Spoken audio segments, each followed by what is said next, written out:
¿Qué tal? ¿Cómo está? Es un gusto saludarle nuevamente en este espacio de Catalejo, que es una coproducción de Canal 44 y el CUCS, el Centro Universitario de Ciencias Sociales y Humanidades. Catalejo es una mirada profunda hacia horizontes cercanos. En esta emisión abordaremos 3 temas. El primero de ellos tiene que ver con la defensa del medio ambiente, que se ha convertido en una actividad peligrosa, no solo en México, también en Latinoamérica y por supuesto en el mundo. De este tema abordaremos el espacio central. Hablaremos también de cómo detectar discursos de odio en redes sociales, principalmente contra mujeres. Y como tercer punto, en esta emisión abordaremos el fenómeno de los youtubers. Son líderes de opinión, se puede considerar que hacen periodismo serio, profesional. Esos son los 3 temas que abordaremos en esta emisión de Catalejo. Y para iniciar el primer tema nos acompañan en el estudio la maestra Georgina Díaz Martínez, estudiante del doctorado en Ciencia Política del CUCS. Maestra, bienvenida, gracias por estar con nosotros. ¿Qué tal? Muy buenas tardes, gracias. Gracias. El doctor Jorge Regalado Santillán, investigador del Departamento de Estudios sobre Movimientos Sociales del CUCS. Doctor, bienvenido, gracias por estar con nosotros. Y el doctor Jorge Gastón Gutiérrez, investigador del Departamento de Estudios Ibéricos y Latinoamericanos del CUCS. Doctor, bienvenido, gracias. Muchas gracias por estar con nosotros. Bueno, como mencionaba, la defensa del medio ambiente se ha convertido en una actividad pues muy peligrosa. Al igual que el periodismo, y diría que ser mujer también en México en este momento es una actividad peligrosa, o ser mujer es un peligro en el país. A la par de los defensores del medio ambiente, yo iniciaré preguntándoles qué tan grave es ser defensor del medio ambiente. Iniciamos con la parte de México en lo que corresponde. ¿Cuál es el diagnóstico que ustedes tienen como especialistas en el tema, maestra? Bueno, yo creo que habría que partir sobre los 3 grandes movimientos que inclusive el doctor Jorge Regalado los denomina como movimientos en defensa de la vida, ¿no? O sea, sí, por supuesto, defender el medio ambiente es defender la vida, ¿no? Y que podríamos hablar del movimiento feminista, de los movimientos socioambientales y también de los movimientos en la búsqueda de desaparecidos. O sea, estos 3 movimientos no propiamente buscan ni el poder ni nada, sino propiamente la reivindicación de los derechos humanos y una revisión sobre cuáles son como los modelos de desarrollo que tenemos actualmente y que están poniendo en riesgo en general la vida. Muy bien. Doctor Jorge Regalado. Sí, bueno, yo creo que yo medio...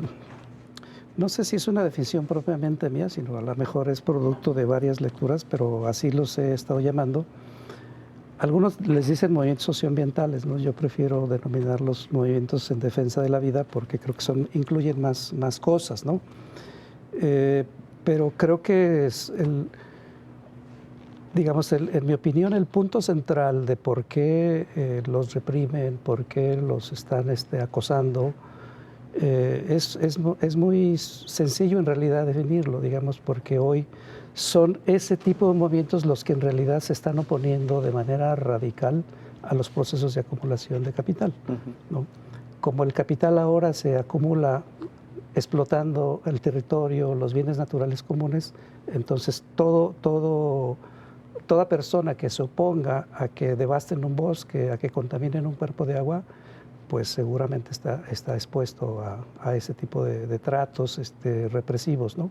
Por parte de los grupos empresariales y de alguna manera, pues también hay que decirlo, con la complacencia del Estado, ¿no? Muy bien, muchas gracias, doctor. Doctor Jorge Gastón. Bueno, en concordancia con lo que acaban de mencionar, cabe resaltar que precisamente el conjunto, digamos, de movimientos que se generan en defensa de la vida tienen que ver con eso: defensa de la vida, defensa de la biodiversidad, defensa del territorio, defensa de pueblos originarios también, sus tradiciones, sus costumbres. Y en conjunto, ciertamente, para dimensionar, llegan a representar aproximadamente el 40% de las expresiones o manifestaciones de los diversos movimientos o luchas en torno a derechos humanos y a causas diversas, ¿no? Y en este sentido, sí es importante resaltar, a partir de los datos de diversos organismos y organizaciones civiles también nacionales e internacionales como Global Witness, por ejemplo, como Frontline Defenders, como el Centro Mexicano de Derecho Ambiental, que hacen estudios e informes anuales, podemos ver que México en los últimos años ocupa a nivel mundial el 4º lugar en agresiones y sobre todo en asesinatos. Aquí quien sobresale es Colombia, luego está Filipinas, Honduras, México y Brasil. Y en este sentido Latinoamérica es la región con más riesgo precisamente, y los mismos datos lo están refiriendo, ¿no? Y el caso de México pues no queda fuera, si estamos en un 4º lugar, entonces hay que dimensionar esto y caer en la cuenta de que precisamente a partir de intereses económicos y políticos muy fuertes ligados a estas formas de sobreexplotación de la naturaleza, de la propia vida, es que pues la gente se organiza y se generan movimientos, pero pues hay una respuesta en complicidades entre intereses políticos y económicos que están generando una diversidad de agresiones, o sea, asesinatos, amenazas, intimidaciones, criminalización, entre otras tantas cosas. Con base a los datos que usted nos señala, doctor, pues México está ubicado en el 2º lugar en Latinoamérica, después de Colombia. Sí. Así es, efectivamente. De hecho, en los primeros lugares, el único que no pertenece a Latinoamérica es Filipinas. Así es. Y tenemos el caso también muy fuerte de Honduras, ¿no? En donde ha habido también mucha represión.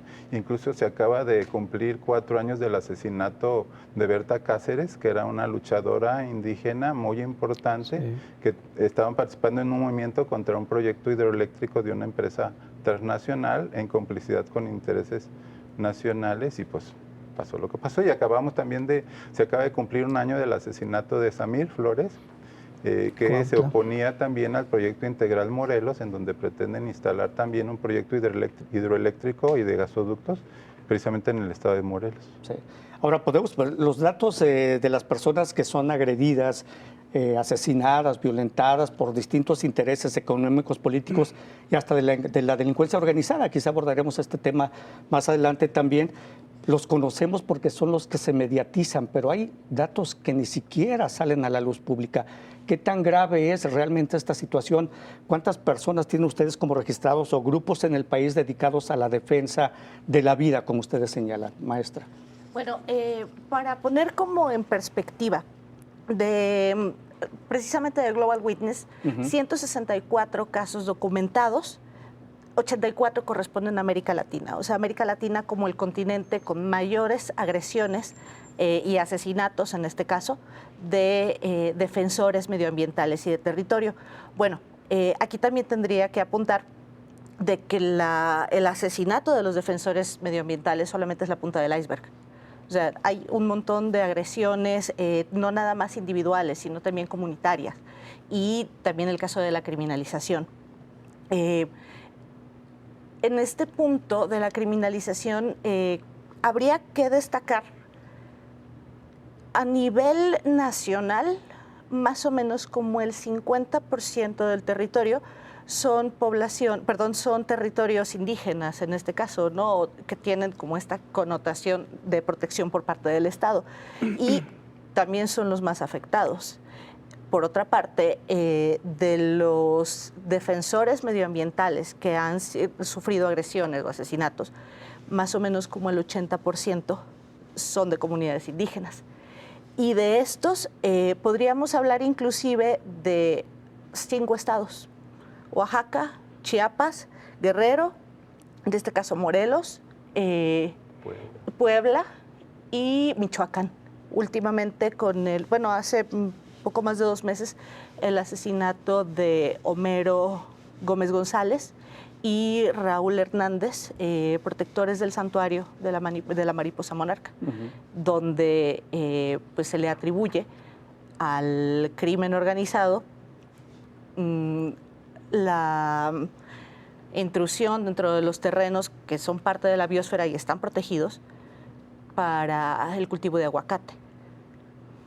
Que estos cultivos pues, han desplazado muchas otras cosas, ¿no? Claro. Y han provocado además otras situaciones problemáticas también igual para difíciles para los defensores del medio ambiente. Permítanos, vamos a hacer una pausa breve, regresamos. Esto es Catalejo, coproducción de Canal 44 y el CUSH, ya volvemos.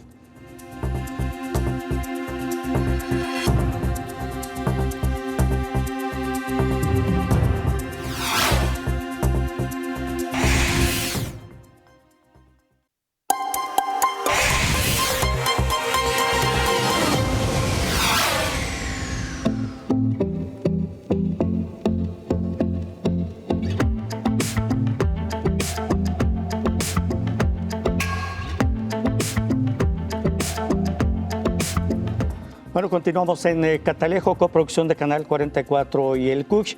El tema es la defensa del medio ambiente y mencionaba la maestra Georgina Díaz que pues básicamente como el 80% maestra de los conflictos que se dan o la defensa que se hace en comunidades indígenas. Pues yo preguntaría, ¿hay problemas también derivados de defensa del medio ambiente que se dan en zonas urbanas? Y le preguntaba en el corte, doctor Jorge Argalado, el tema de la defensa del medio ambiente en el Salto Juanacatlán, ¿se puede considerar como defensa en zona urbana o también encaja dentro de comunidad indígena? Bueno, en este caso, bueno, primero porque sí se puede considerar como urbano, si quiere muy formalmente, por el hecho de que el Salto y Juanacatlán pertenecen a la zona metropolitana o al área metropolitana de Guadalajara, aunque están, digamos, en la parte periférica, ¿no? El Salto obviamente es una zona evidentemente urbana, ¿no? Sobre todo la cabecera es bastante urbana, muy industrializado, muy urbanizado, pero en el caso de Juanacatlán, digamos, es una cosa diferente. Nomás los divide el río, ¿no? Pero uno pasa el río y ya es otro ambiente el que se siente ahí, es un pueblo que ahora justamente a partir de los últimos megaproyectos que se están anunciando desde finales del año, las 4 termoeléctricas que quieren implantar ahí en el Salto, el gasoducto, la organización, el colectivo Un Salto de Vida, está demandando que Juanacatlán se reconozca como pueblo originario, porque lo es. Es decir, el territorio original es el Juanacatlán. Después, en los años 40, 47, 48, se divide y surge el Salto como municipio, pero originalmente pertenecían a un solo territorio, ¿no?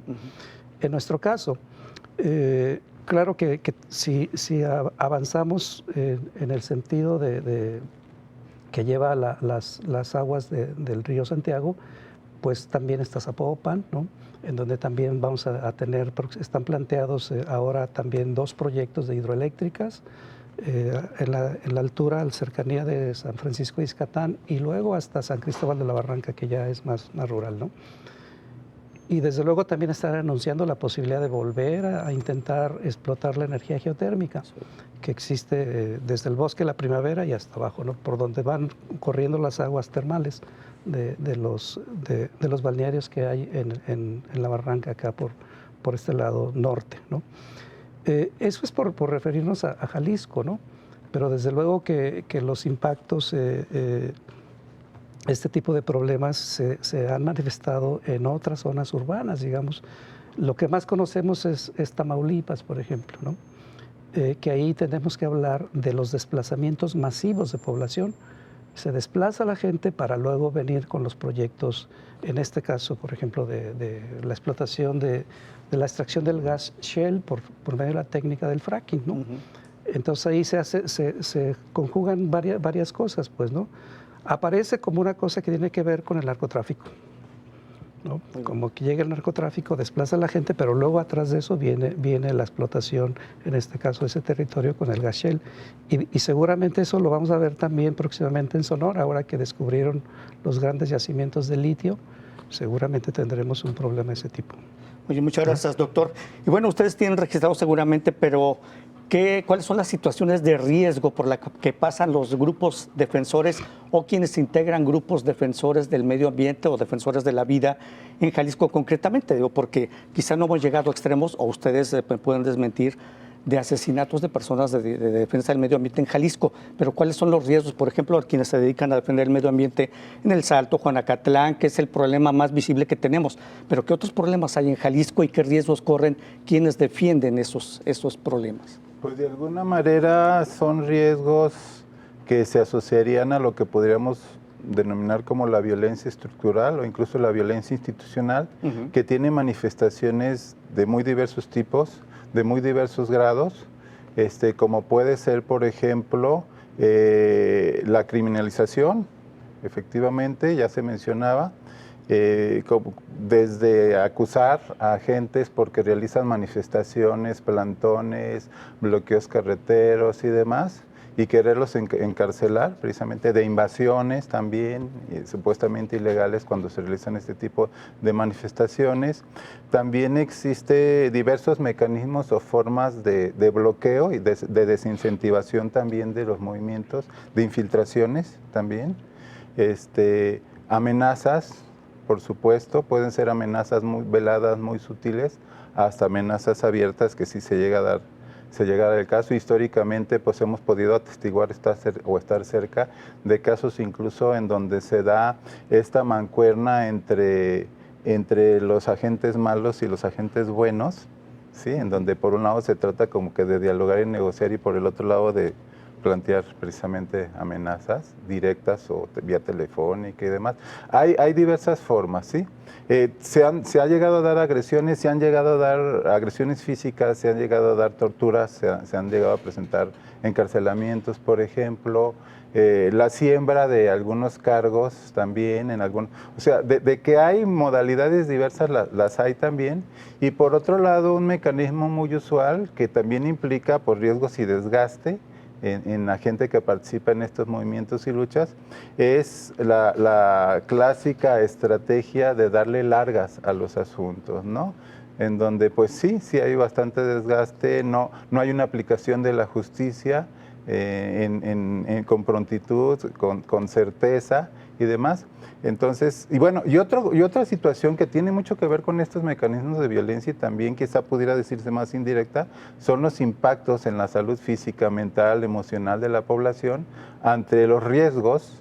Está el caso, por ejemplo, de la población de Temacapulín, Jalisco, por la amenaza de desplazamiento vía la construcción de la presa del Zapotillo, en donde la gente al paso de los años, ya más de 10 años, ha sufrido muchísimo desgaste por el estrés prolongado que se ha vivido ante esa amenaza y ante el desgaste que implica tantos años de defensa, de lucha y las incertidumbres a las que son sometidas en un momento dado. Entonces hay como un amplio abanico, no solamente son los asesinatos, sino también son todos estos otros mecanismos y formas institucionales que a veces se normalizan, se cotidianizan y por supuesto que sí generan impactos en la población, entre otras tantas posibilidades. Sí, ahora, ¿cuáles son los conflictos que ustedes tienen registrados en Jalisco? Ya mencionó el Salto, Juanacatlán, lo de Temacapulín, pero ¿qué otros problemas hay en Jalisco? El bosque de Nixtiquil, por ejemplo. Sí, aquí en zona metropolitana, así es. Ajá, y bueno, justamente ahorita existe el proyecto inmobiliario para construir aproximadamente 40 hectáreas de urbanización dentro del bosque. O sea, que no nada más va a ser cortar como la cadena trófica dentro del mismo bosque, sino segmentar y seguir seccionando para urbanizar hasta que se pueda, ¿no? Gran parte como de a lo que se enfrentan, continuando con esta normalización, estos defensores medioambientales dentro de estos conflictos, es que se les plantea como que se oponen al progreso. Es que no permiten el desarrollo, es que no permiten el progreso de la ciudad, es que quieren permanecer como en una condición que no quieren, que no se permite el progreso. Pero justamente es el tema de la privatización de playas. Yo creo que gran parte de toda la Costa Alegre, son muy pocas las playas que ya no están privatizadas. Y es, ok, bueno, se oponen al desarrollo, se oponen a la inversión, se oponen a que venga el trabajo. Gran parte del estigma con el que cargan estos movimientos, sobre todo aquí en Jalisco, es ese, en oposición al progreso. Muy bien. Sí, doctor. Y creo que es importante recordar en este tema de las playas, ¿no? De la privatización de las playas. Ahí tenemos, creo que, casos bien fuertes. El asesinato en diciembre del 17 de Salvador Magaña, que era uno de los defensores de la playa de Tenacatita. Y luego antes en agosto desde el 2013, está la desaparición de 3 pescadores de la cooperativa de Cruz de Loreto. José Ruiz López, Rafael Espinosa Díaz y Jorge de Jesús Romero Quintero. Esos desde entonces están desaparecidos y nadie ha podido saber de ellos. Y el asesinato de Salvador Magaña pues está impune también. Y bueno, aquí más cerquitas, pues en Mezcala fue la detención por unos meses de Rocío Moreno, una de las dirigentes comunales de la comunidad indígena de Mezcala. Y en El Salto, claro, pues apenas hace unos días la plaza central del Salto apareció tapizada de carteles con la foto de Graciela González, una de las dirigentes, acusándola de corrupción. ¿Quién lo hizo? Nadie sabe, ¿no? Y ha sido frecuente, sus camionetas amanecen, sus coches amanecen con los vidrios rotos, les roban partes, la policía ha llegado a asambleas buscando quién sabe qué cosa. Hostigamiento, ¿no? Hostigamientos permanentes, llamadas telefónicas en la madrugada. Bueno, ellos tuvieron que salir, prácticamente toda la familia tuvo que salir casi un año del Salto por la presión y el hostigamiento. Permítanos, doctor, vamos a hacer una pausa. Regresamos a la parte final de este segmento en el que estamos hablando sobre la defensa del medio ambiente. Ya regresamos, esto es Catalejo.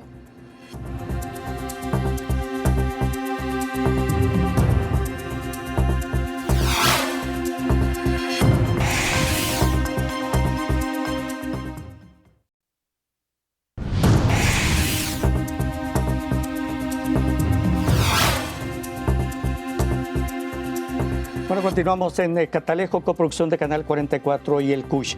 Les pregunto a ustedes, maestra, doctor, ¿cuáles son los intereses que están en juego? Porque ya hablaban ustedes de que esta situación de riesgo para los defensores del medio ambiente, defensores de la vida, parte desde intereses políticos, económicos, de transnacionales, mineras, pero también podemos entender de la delincuencia organizada.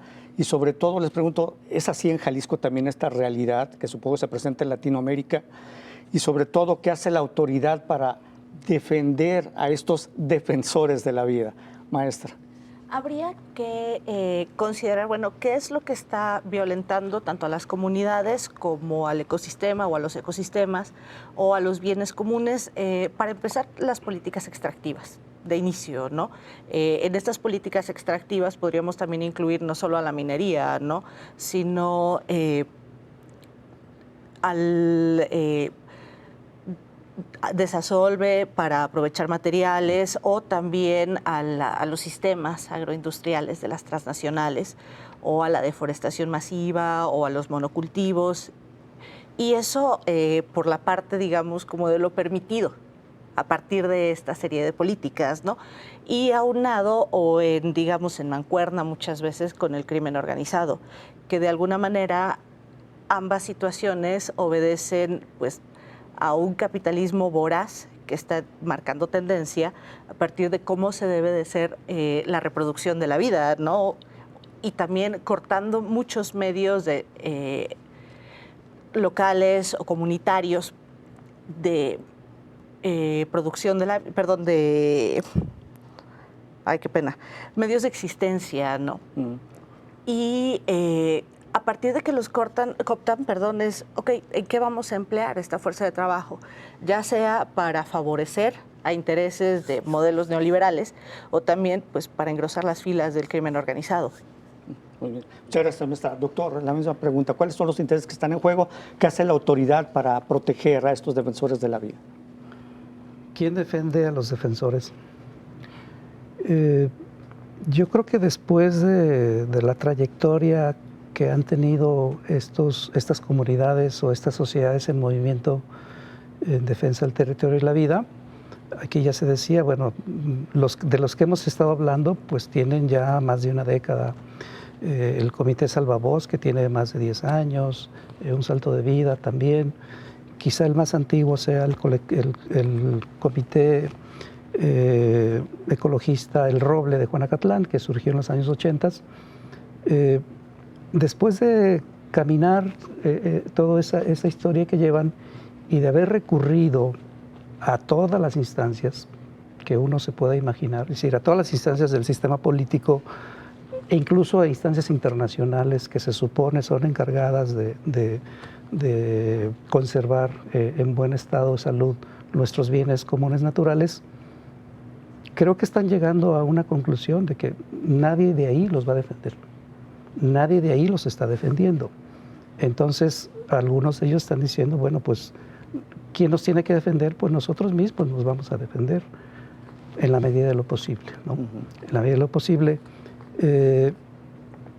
Creo que esa es la triste realidad, porque lo que está claro en Jalisco, a pesar, digamos, de que no tenemos, pudiéramos decir que no tenemos casos tan graves como otros, aunque ya hablamos de asesinatos y hablamos de desapariciones, ¿no? Que sí las hay. Creo que a pesar de ello, la conclusión de todas maneras es de sentirse vulnerables, porque en el caso del Salto voy a seguir hablando un poquito más de ellos, porque creo que es un caso paradigmático. Si en algún lugar de Jalisco podemos hablar o caracterizar a un territorio como una zona de sacrificio ambiental y social, es justamente ahí, ¿no? Es justamente ahí. Y ahí a lo mejor no necesitan asesinar o desaparecer a nadie más, aunque no está descartado. A lo mejor en forma cotidiana. Pero ahí se mueren por contaminación. ¿no? Por contaminación se mueren diario, claro, las personas, ¿no? Son cientos, quizás ya son miles las personas que han muerto ahí, y el Estado simplemente ha dicho, no es cierto. El río sí está contaminado, pero no está al punto de que esté matando a la gente. Se acaba de ser público apenas hace unos días el resultado de la investigación que hace 10 años se hizo, contratado por la Comisión Estatal del Agua, en donde se demuestra fehacientemente que desde hace 10 años los niños de Juanacatlán, El Salto, Puente Grande, Tololotlán, con más o menos grados tienen en su sangre y en su orina cadmio, plomo, mercurio. Metales pesados, y desde luego que desde hace 10 años estaba detectado que ya tenían problemas cognitivos, problemas para hablar, problemas de crecimiento, de su talla es más pequeña. Hace 10 años. Y desde luego que el gobierno del Estado de Jalisco, de entonces, lo supo, tuvo los resultados, ¿y qué hizo? Los archivó y peor, no hizo nada. Los gobiernos de entonces y los que les tocó luego en su momento, ¿no? Saber de esos resultados. 10 años después está más grave. Sí, por supuesto, ¿no? Eso denota simplemente negligencia por parte de la autoridad. Doctor Jorge Astro. Bueno, si nos ponemos a analizar cada uno de esos casos tan diversos y múltiples, vamos a ver que detrás de ello hay proyectos, hay prácticas de sobreexplotación de los bienes comunes de la naturaleza que conciben como recursos naturales, de producción también mediante una matriz tecnológica altamente depredadora y contaminante en todos los casos, en todos, sea directa o indirectamente. Los niveles de contaminación en el lago de Chapala, en lo que es la cuenca Lerma Chapala Santiago, los impactos en la salud de la población, ¿de dónde vienen esos contaminantes precisamente, no? Todo lo que es la expansión de huertos aguacateros en el sur del estado, colindantes con Michoacán, en donde el crimen organizado está también muy ligado a ello, tanto en campo como en zonas urbanas, ¿no? En zonas urbanas, detrás de todos los impactos, todos los casos que se mencionaron aquí, el Nisticuil, el Cerro de la Reina, la zona, todo lo que es la Ceja de la Barranca en Huentitán, con proyectos inmobiliarios y otros tantos lugares que se están presentando ese tipo de problemas, tiene que ver también con intereses económicos y políticos muy concretos, con alianzas, con complicidades que están generando impactos sociales y ambientales en la población. Entonces, ahí está detrás siempre, ¿no? El interés económico, el interés político ligado estrechamente con ello, y de ahí la razón de que pues diversos grupos, organizaciones estén movilizándose, estén defendiendo su territorio, estén defendiendo la vida, estén defendiendo la biodiversidad, el medio ambiente, y pues derechos elementales, ¿no? De vivir en condiciones dignas. Y su conclusión sería, o nos queda poco tiempo, pero básicamente sería unas organizaciones no gubernamentales que trabajan en pro del medio ambiente, defensa de la vida, inermes ante todo tipo de intereses, maestra. ¿A qué se refiere con inermes? Sería su conclusión, o sea, vulnerable totalmente. Mire, esta es una situación que a mí sí me costaría como trabajo, porque pensaría, a ver, no pueden, o cómo van a competir contra el Estado, pues, o cómo se compite contra el Estado o contra el crimen organizado. Yo creo que las comunidades, las organizaciones de la sociedad civil y también muchas organizaciones que los acompañan, tienen otra clase de herramientas, a lo mejor no las del Estado, ¿no? O sea, que las del Estado, bueno, las conocemos, ¿no? Ha sido la intimidación, muchas veces la criminalización o la represión, pero la capacidad de formar redes de apoyo, la capacidad de generar otra serie de saberes o de repertorios de acción para enfrentarse al Estado, la han demostrado de tal forma que siguen ahí. Y a lo mejor no tienen como las herramientas o la capacidad como para enfrentarse entre iguales ante el Estado o ante el crimen organizado, pero sí tienen otra clase de mecanismos y otra clase de dispositivos en los cuales han logrado no solo visibilizar el problema, ¿no? Sino también generar otra serie de posibilidades y otra serie de alternativas para que podamos pensar en otros modelos, tanto de consumo como de relación, como de producción. Muy bien. Muchas gracias, maestra. O alianzas y apoyos de organismos internacionales, y me refiero a esto con la intervención de la Comisión Interamericana de Derechos Humanos en el tema del Salto, precisamente, ¿no? También existe eso, pero yo creo que, coincidiendo con la opinión de la compañera, creo que la fuerza fundamental es interna. Es interna y claro que son comunidades en riesgo, pero justamente el hecho de existir, que ahora en este mundo capitalista y en momentos de crisis ambiental y cambio climático, existir solamente es ya resistir al capitalismo, ¿no?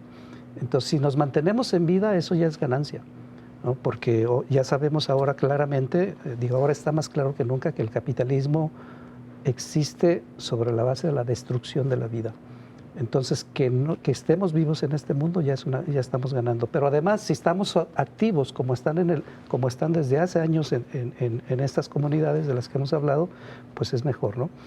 Creo que también están haciendo cosas interesantes que van en el sentido justamente de no solamente de resistir, sino en el sentido de ir creando una nueva relación con la naturaleza, e ir creando a nivel, si quieren, micro, ¿no? Pero la novedad es que ya se está haciendo, ¿no? Aunque sea a nivel micro, pero creando formas que algunos podríamos decir, bueno, van un poquito quizá en la dirección de la autonomía, en dirección de ser autogestivos, produciendo sus propios alimentos, ¿no? Potabilizando su agua, porque son las cosas que los enferman básicamente, ¿no?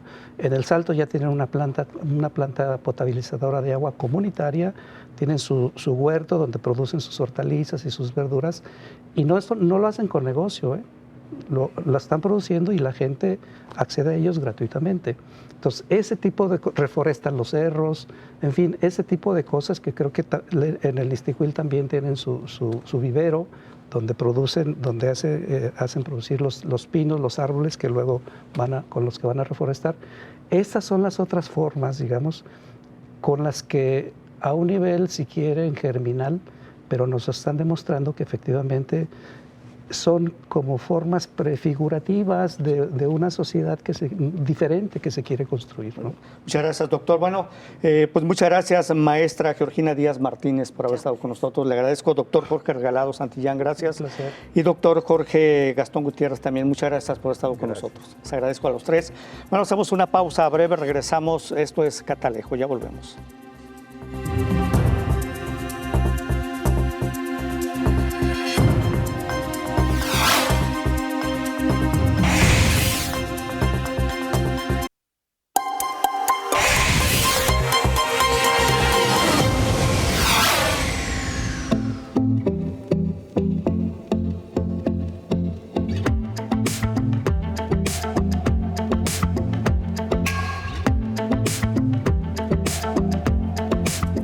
Bueno, continuamos en Catalejo, coproducción de Canal 44 y el CUC, el Centro Universitario de Ciencias Sociales y Humanidades. El tema que abordaremos a continuación tiene que ver con cómo detectar discursos de odio en redes sociales Para hablar de ello nos acompaña la maestra Alejandra Pedrosa Marchena. Ella es licenciada en Periodismo y maestra en Tecnologías de la Información. Realizó una estancia académica en la Universidad de Utrecht en Holanda. Allí aprendió técnicas de minería de datos y desarrolló un proyecto para detectar discursos de odio contra mujeres con base a algoritmos. Maestra, bienvenida, gracias por estar con nosotros. Al contrario, muchas gracias por la invitación y por abrir estos espacios de discusión. A ver, platícanos de cómo encontraste esos algoritmos, después qué fue lo que veías en redes sociales, que yo tengo que encontrar algo para detectar estos discursos de odio y quizá también cómo combatir estos discursos de odio, ¿no? Sí, pues bueno, actualmente una parte de nuestros discursos de la vida cotidiana existen en redes sociales. Es una vida paralela que llevamos a la vida no virtual. Entonces, dado que son discursos digitales, discursos en línea, merecen otro tipo de acercamiento y otro tipo de estudio. Y investigando un poco más, me di cuenta que la programación es una técnica efectiva para la detección de estos discursos. Fue así que yo desarrollé un código en el que utilizo técnicas de programación, en concreto una técnica que se llama minería de datos, que es tal cual, pues, con un algoritmo minar y hacer como un procesamiento y un análisis para encontrar patrones. Gracias a la minería de datos me di cuenta que se puede aplicar para la detección de agresiones, de discursos de odio, y a su vez el tema de género y el tema de violencia contra la mujer era algo que a mí me llamaba mucho la atención y me movía muchas cosas, entonces decidí aplicarlo a eso. Es así como bueno, hice este código. Al hacer el código también realicé un análisis muy, digamos que fue muy corto, porque realmente mi enfoque era desarrollar el método y el código. Y en el análisis, pues me encontré, yo analicé 3 medios locales, uno local, uno internacional y uno nacional. Estos medios publicaron varias noticias respecto al Día Internacional de la Mujer alrededor del 8 de marzo. Yo lo hice hace 2 años y todos los comentarios que había por estas notas respecto al Día Internacional de la Mujer en Facebook, yo los descargué. Entonces de ahí fue que saqué un corpus enorme de comentarios con bastantes agresiones o bastante violencia, por decirlo así, contra la mujer, que va desde palabras como feminazi o machorra hasta, bueno, palabras ya más, no sé si se puedan decir aquí. Pues sí se pueden decir, pero quizás es mejor evitarlos, ¿no? Para no coadyuvar a esos discursos de odio. Sí, así es. Entonces, por un lado están esas palabras, pero también había otro tipo de agresiones que no necesariamente llevaban palabra negativa o palabra agresiva, pero que a su vez también eran agresiones, como que las mujeres se queden en la cocina o, bueno, sí, cosas de esas, ¿no? Ahora, te iba a preguntar, como mencionas que hiciste un análisis de medios local, nacional y uno internacional, y en tu estancia en la Universidad de Utrecht en Holanda, ahí aprendiste estas técnicas de minería, ¿analizaste algún medio en Holanda y la situación es similar a nivel internacional que a nivel nacional y a nivel local? ¿Estos discursos son similares en todo el mundo o aplica únicamente para México? Yo me enfoqué en agresiones en español.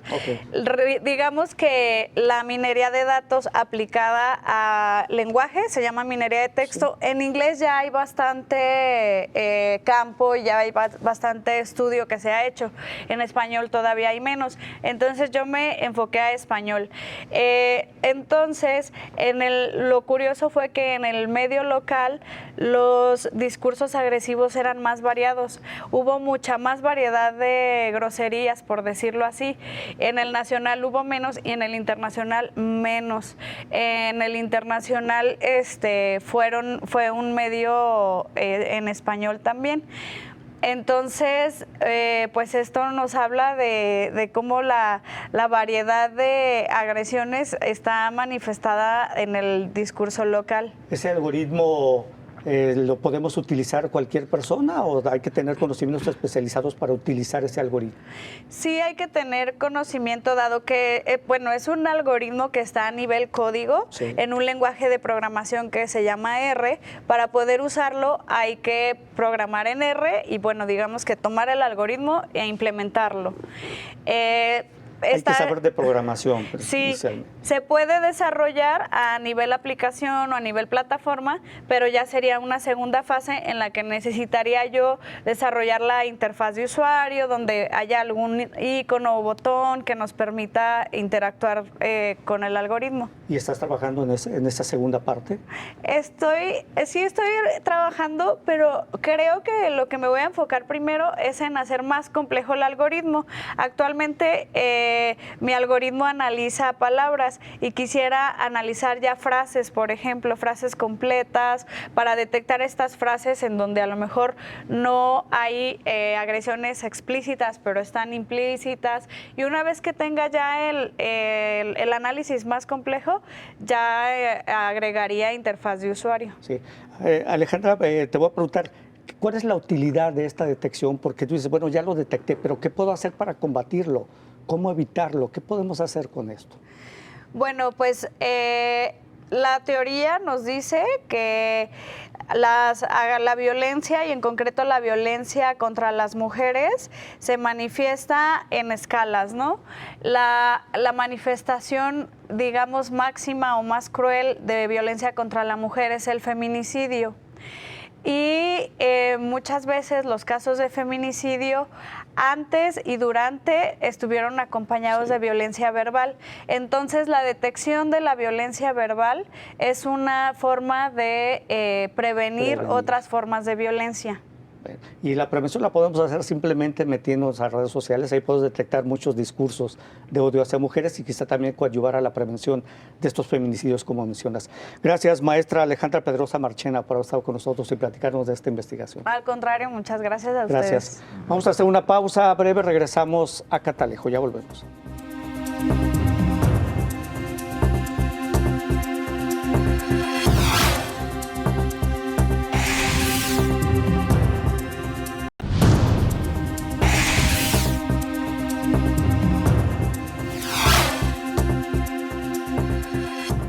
Bueno, continuamos en Catalejo. En esta parte final hablaremos de los youtubers. Son líderes de opinión, hacen periodismo serio.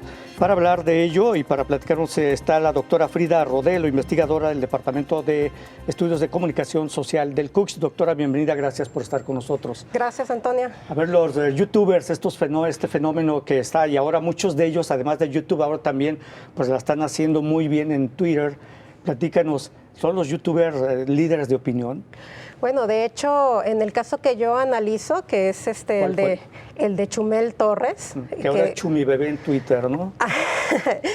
Sí, él precisamente inicia más bien como líder de opinión en Twitter. Poco antes de las elecciones de 2012, y es entonces que él y otros miembros de su generación se inspiran en tal vez el que ha sido el caso más estudiado y más importante en tiempos recientes, que es el de Jon Stewart, Estados Unidos, de Daily Show. Se inspira en ellos y en otros que están haciendo este tipo de comedia política en Comedy Central, y decide sacar su programa en esa época de manera muy, muy novedosa en México, en diciembre de 2012. Entonces, definitivamente son líderes de opinión, sí. Sí, fue tan exitoso que hasta lo contrató una cadena de televisión privada, ¿no? Así es. Debido a eso. Ahora, ¿hace periodismo serio? Ellos hacen periodismo serio. Mira, ahí tal vez la primera pregunta que tendríamos que debatir ¿Qué es periodismo serio, es si esto puede o no puede considerarse periodismo, lo cual te puedo decir que metió en graves problemas a las personas en el contexto estadounidense, porque llegó un momento en la década de 2000 en donde mucha gente dentro del ámbito del periodismo y como comentaristas y personas comunes decían, pues es que yo me estoy informando a través de un comediante que tiene su programa en Comedy Central. ¿Sí? Entonces eso es una especie de alarma para el periodismo en el contexto estadounidense. Aquí no llegamos a ese nivel, digamos, de confusión entre lo que es y lo que no es periodismo, ¿no? Porque nunca se acercó a ese a ese modelo Chumel Torres, aunque tuvo un periodo en donde alcanzó gran prestigio durante el sexenio de Peña Nieto por la crítica que realizaba a su gobierno. Sí. Sí, efectivamente. Y además el hecho de parodiar noticieros, porque luego también incurres en la parodia de noticieros considerados como serios, pues es una manera distinta de informar y efectivamente esto te va permitiendo convertirte en un influencer o líder de opinión, ¿no?